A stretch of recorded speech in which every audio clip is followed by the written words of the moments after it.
Hello friends, అందరు ఎలా ఉన్నారు? ఈరోజు నేను ఫిష్ కర్రీ చాలా ఈజీగా, క్విక్గా, సింపుల్, టేస్టీగా ఎలా చేయాలి అనేది చెప్తాను. ఫస్ట్ ఫిష్ కర్రీ కోసం మనం గ్రేవీ ప్రిపేర్ చేసుకుందాము. స్టవ్ ఆన్ చేసి కడాయి పెట్టేసి జస్ట్ 1 టేబుల్ స్పూన్ ఆయిల్ సరిపోతుంది. ఒక చిన్న ఆనియన్ తీసుకొని అందులో ఒక 4-5 రెమ్మల వెల్లుల్లిపాయలు వేసుకొని మంచిగా ఫ్రై చేసి పక్కన పెట్టండి. ఎక్కువ ఫ్రై అవ్వాల్సిన అవసరం లేదు, మెత్తగా ఉడికినట్టు అయితే సరిపోతుంది. ఈలోపు ఫిష్ కర్రీకి మీడియం సైజ్ ఉన్నటువంటి ఆనియన్ సన్నగా కట్ చేసుకొని, ఇంతకుముందు ఏదైతే కడాయి యూజ్ చేసామో అదే కడాయిలో మరికొంత ఆయిల్ వేసుకొని, ఆయిల్ హీట్ అయిన తర్వాత కట్ చేసుకున్నటువంటి ఆనియన్స్ ఆయిల్లో వేసుకొని ఇప్పుడు మంటను మీడియం నుంచి లో ఫ్లేమ్లో పెట్టుకుందాము. ఆనియన్స్ ఫ్రై అయ్యేలోపు ఈలోపు పేస్ట్ చేసుకుందాము. ఆల్రెడీ మనం పట్టుకున్నాం కదా, పేస్ట్ కోసం రెడీ చేసుకున్నాం కదా, ఆనియన్ వెల్లుల్లి ఇవి రెండు పేస్ట్ చేసి సైడ్ పెట్టేసుకోండి. ఇప్పుడు ఫిష్ క్లీనింగ్ చేసుకుందాం. నేను తీసుకున్న చేపలు వచ్చేసి కొరమీను చేపలు.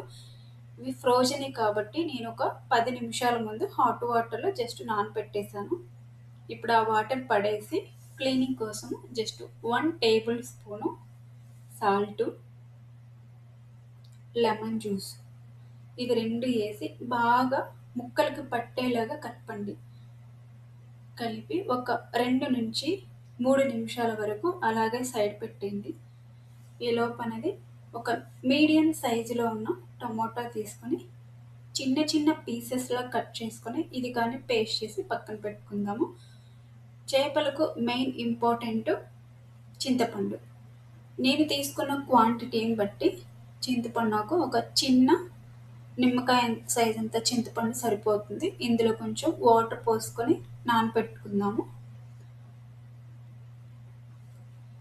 ఈ లోపు అన్నది ఆల్రెడీ మనము స్టవ్ మీద పెట్టాం కదా, ఆనియన్స్ ఫ్రై అయినా లేదో ఒకసారి మళ్ళీ చెక్ చేసుకొని కలితిప్పేసి ఫ్రై అయిన తర్వాత మనం ఏదైతే పేస్ట్ పట్టుకున్నామో ఆనియన్ వెల్లుల్లి పేస్ట్ అండ్ టమాటో పేస్ట్ ఇవి రెండు వేసుకొని మగ్గుతుంటాయి.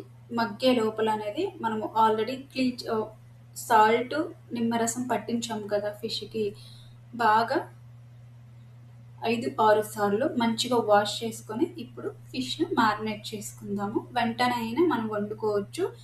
మ్యారినేట్ చేసిన తర్వాత వెయిట్ చేయాల్సిన అవసరం లేదు.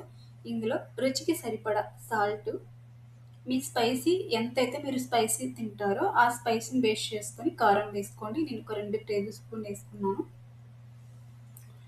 2 టేబుల్ స్పూన్లు కర్డ్, 1 టేబుల్ స్పూన్ అల్లం వెల్లుల్లి పేస్ట్. ఇందులో మెంతు పౌడర్ వేసుకోవడం వల్ల కర్రీ అనేది చాలా టేస్టీగా ఉంటుంది. ఒక 1/2 టేబుల్ స్పూన్ వేసుకోండి. ఒక 1/2 టేబుల్ స్పూన్ జీరా పౌడరు. ఇవి అన్నీ వేసి బాగా ముక్కలకు పట్టేలాగా కలిపి పక్కన పెట్టండి.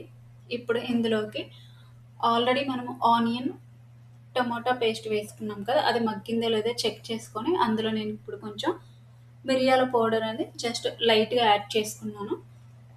పచ్చిమిర్చి ఉంటే ఒక 4-5 రెమ్మలు వేసుకోండి, లేకపోతే లేదు. 4-5 పచ్చిమిర్చి వేసుకుంటే సరిపోతుంది.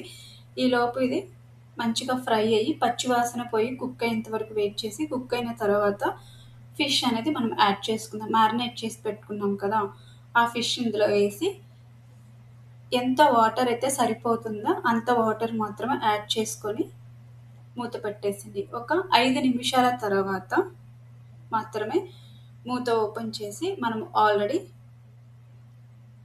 చింతపండు జ్యూస్ చేసుకున్నాం కదా అందులో వేసుకోండి. ఇప్పుడు నేను ఫిష్లోకి నాన్స్ ప్రిపేర్ చేసుకుంటున్నాను. నేను తీసుకున్న నాన్స్ రెడీమేడ్ ఆల్రెడీ తయారు చేసినవే, జస్ట్ బటర్ వేసి జస్ట్ రోస్ట్ చేసుకుంటున్నాను. ఫిష్ కర్రీ అనేది ఎక్కువగా కలపాల్సిన అవసరం లేదు, ఎందుకంటే విరిగిపోతాయి. సో ఒక మధ్య మధ్యలో జస్ట్ అనేది రొటేట్ చేస్తే సరిపోతుంది. అంటే అడుగుది పైకి, పైకి అడుగు ఇలా మార్చుకుంటే ఈజీగా కుక్ అయిపోతుంది. చింతపండు జ్యూస్ వేసిన తర్వాత మళ్ళీ ఒక 5 నిమిషాల పాటు మూత పెట్టేసి మధ్య మధ్యలో చెక్ చేసుకోండి అడుగు అంటకుండా. ఇప్పుడు మీరు స్పైసెస్ చూసుకోండి, ఉప్పు, కారము ఇవి సరిపోయినది ఒకసారి చెక్ చేసుకోండి. ఇఫ్ ఇన్ కేస్ సరిపోకపోతే ఇప్పుడే యాడ్ చేసుకోండి. ఇప్పుడు ఉప్పు, కారం, సాల్ట్ ఇవన్నీ సరిపోయా లేదా కరెక్ట్గా చెక్ చేసుకోండి.